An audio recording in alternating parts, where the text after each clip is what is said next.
Le film Les choristes raconte une histoire dramatique et musicale. La plupart de l'intrigue se déroule dans les années 40. Pierre et Peppino se souviennent de leur jeunesse au fond de l'étang, un pensionnat pour les garçons difficiles. L'école est présidée par un directeur exigeant, M. Rachin, et tous les enfants ont un air de désespoir. Mais un nouveau professeur Clément Mathieu veut voir le potentiel d'apprendre et de grandir.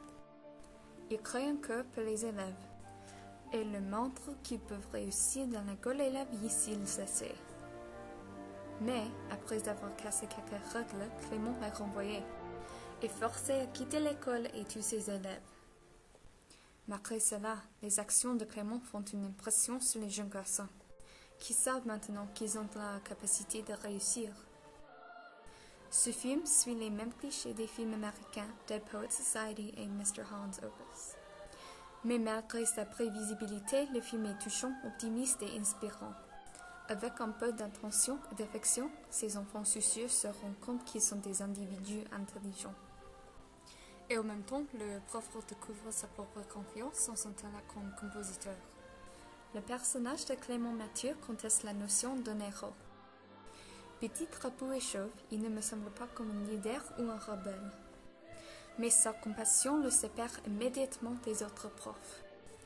Il est le seul prof qui essaie d'établir un rapport avec les enfants et qui essaie de chercher les bonnes qualités de leur caractère. Le rapport entre les jeunes garçons est familial. Ils sont comme les vrais frères.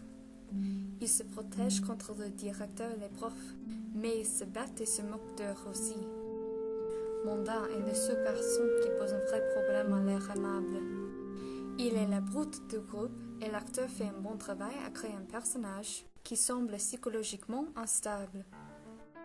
Mon personnage préféré est Peppino parce que c'est un enfant très mignon et innocent. Ouais, toujours là-bas. Bah ouais, pourquoi? C'est vrai, une recette de combien? Bah, 53. T'es sûr? Bah ouais. La musique du film est merveilleuse, et les acteurs qui jouent les rôles des enfants ont des voix remarquables. Une de mes chansons favorites est Caresse sur l'océan, qui décrit des images calmes de la nature. La chanson Vois sur ton chemin était nominée pour un Oscar pour la meilleure chanson originale.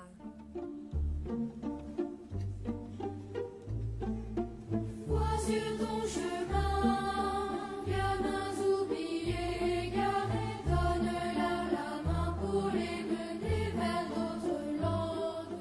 Le décor du film reflète bien le changement de ton de l'intrigue. Au début, on voit seulement les meurtres de l'école, et la porte et les fenêtres qui sont bloquées comme dans une prison. Avec l'amélioration des esprits et la croissance de l'espoir, on voit plus de couleurs vives et plus de scènes à l'extérieur. À la fin du film, on voit les enfants en train de faire voler les avions de papier, un symbole final de l'espoir, des possibilités et des rêves réalisés. En tout, j'ai trouvé ce film divertissant et émouvant. Et je recommande ce film à tout le monde.